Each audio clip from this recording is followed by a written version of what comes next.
Deacon, Brother Orwell Hill, just several of them, was in this area. They wasn't going to church. But they were good friends of mine. Even before I was ordained, they was my friends. We was like a close family. We was together. And it's like the Lord spoke to me in Houston that I need to bring them together. And God blessed me to do this.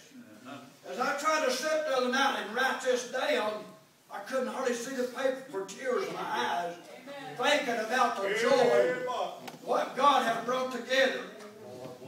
Sometimes God can take that which is wrong and make a good out of it. Amen.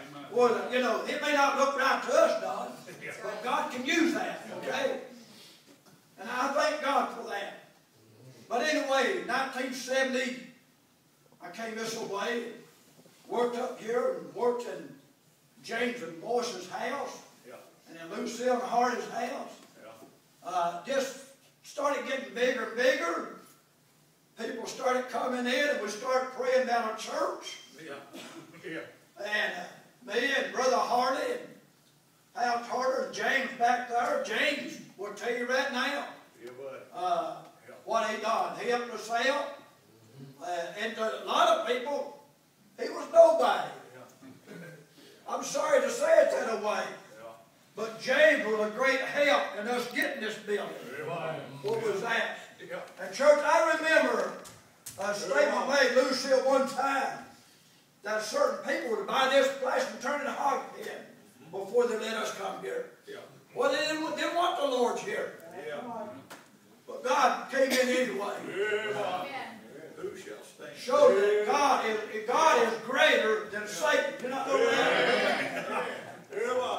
But anyway, let me say this. I had good help. I had Ronald, Brother Junior, backing me up, working with me, and I thank God for that. And I'm going to read these members here. What we had, I'm going to read the ones that came in as charter members. Then I'll go on down and get to ones that really worked with me here as a mission. And I don't remember if Joyce was working with me as a mission, but she was here. And Sis, Jeanette, we always call her Sis, one of them. But I want to go down this year now. And the charter member was Sister Dolores Rainwater, Sister Tammy Rainwater, Brother Todd Rainwater, and Sister Grace Tarter. But the ones, now these was the charter members, all of them was, but the ones that helped me start in working this, Brother Orville Hill and Sister Reddy, Orville the Deacon, and Sister Lois Wilson, Sister Jeanette Sis, Joyce McAfee, and Martha Bowman James, and myself and Darlene, Diane Hill Guider, and Harley Hill and wife Lucille. Now Harley was more than just a brother in the Lord with me. He was my bodyguard. Now you don't know what I'm talking about. Lucille probably can still remember.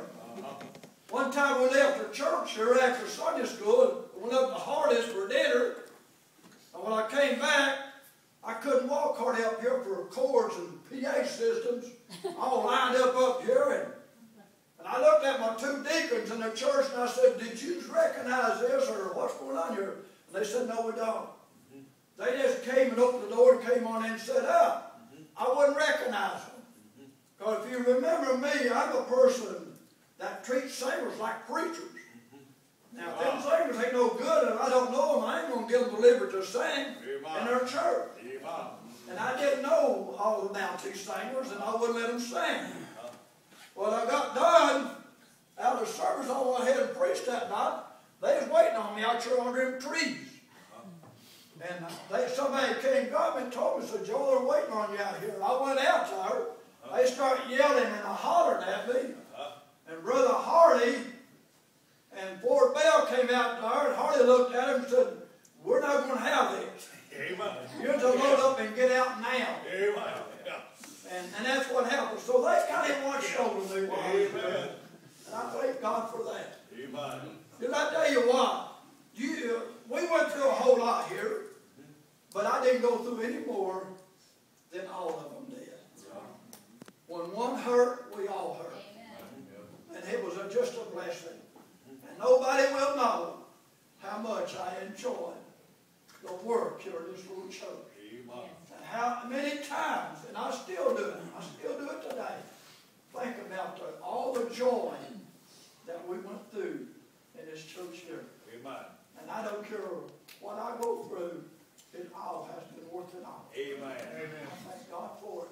Amen. I see my children and my grandchildren. I see others get saved. And I remember what the Bible said, and I'll get out of his way. I remember what the Bible said one time.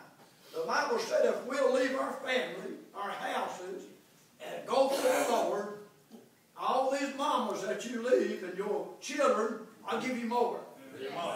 Preacher, we can look out today and see our children today. I'm not talking about Joe and Patricia. I'm talking about all these children. They belong to us. They belong to us. Therefore, that's the reason why we need to watch over them. We need to watch over them and hold them in our arms. And when they're down and out, we need to be there for them. Because they are our children. And preacher, I'd like to hope, and my prayer is, God bless you if the time lasts to be an old man like me and these preachers here, that you can look back and see your work. What you've done for the Lord. You think I don't rejoice in it? Amen. I take great pride in my work. I'm not talking about coming here and starting this mission. I'm talking about today. Preachers, I tell you what, you need to labor now and get some children. Get them. They're beautiful. They're wonderful. And they'll be there for you. I just got a call the other day. I got another church. They called and asked me, and they'd be there to help them celebrate 40 more years. Got to go there next month, I guess. I believe it's next month. Want me to come there to help them celebrate 40 more years. Think about what God's doing. Amen. God is bringing them together, children. And it's a blessing to know that. Blessing to know that. And Darlene looked at me. I was on the computer. She said, guess what, hon? Got a call about that. I said, buddy, somebody must love us out there. Somebody must love us out there. Well, we can even seem like we're all alone, preacher. Some will come along. Some will come along and remind us what we really are. I thank God. I'm not going to take any more time. I know it's going to, and I'll be very disappointed in this today if we don't have a good worship service when this is over with. I will be disappointed. We've got, remember what I told you a while ago, or I should have, God already prepared the material for the mission before I ever got here. Well, I tell you what, when you go building, you got to have a foundation. You don't have a foundation, you're going to drop here and drop here, or in the middle. I remember Brother Bill dropped a marble back when I was a little boy. We played marble. I dropped a marble and that thing would roll all the way down to the bottom because the house is dropped. The foundation was weak, it dropped. But boy, you get a good solid foundation, it hit us dead. God prepared great foundation for Talbot Missionary Baptist Church. Well, I remember when I first came here, we had several others wanted to be part of it. They came in here and I like what you got. I want to be part of it. Lucille might remember this.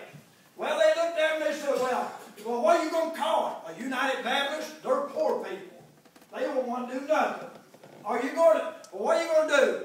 And this and that. And I looked at them in hard and said, we ain't decided what we're going to call it. We haven't decided. Then they went on and talked. And I asked them, I said, does it make a difference if the Lord sent you what we do? They got up and left, never did come back. Listen to me, children. We are exactly what God wanted here. Exactly. And when we came together, we decided it would be Talbot Missionary Baptist Church. Yeah. And that's what it is this day. Amen. That's what it is this day. And I thank God for it. But bear in mind, it's a chip off the block down the road. Amen. That's where I got my extended arm.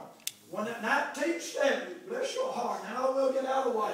After I was ordained, 1970, in August, it was in September, I believe it was, that 1 month after I was ordained, or 2 months, it was around December, I guess, Lucille, I left and went to Independence and stood before them and asked for their blessings and extended arm to come here and start a mission. That's how it all started right there. And buddy, I tell you what, it's good to have them to give us extended arm. Consider, I thank God for it. I'll never forget it. I'll never forget it. It makes a big difference. It makes a big difference where you come from. Don't you believe that? I believe that with all my heart. I'm going to turn it back over to Pastor. I can go on and on. But boy, I don't want to go on all day. We need to move on.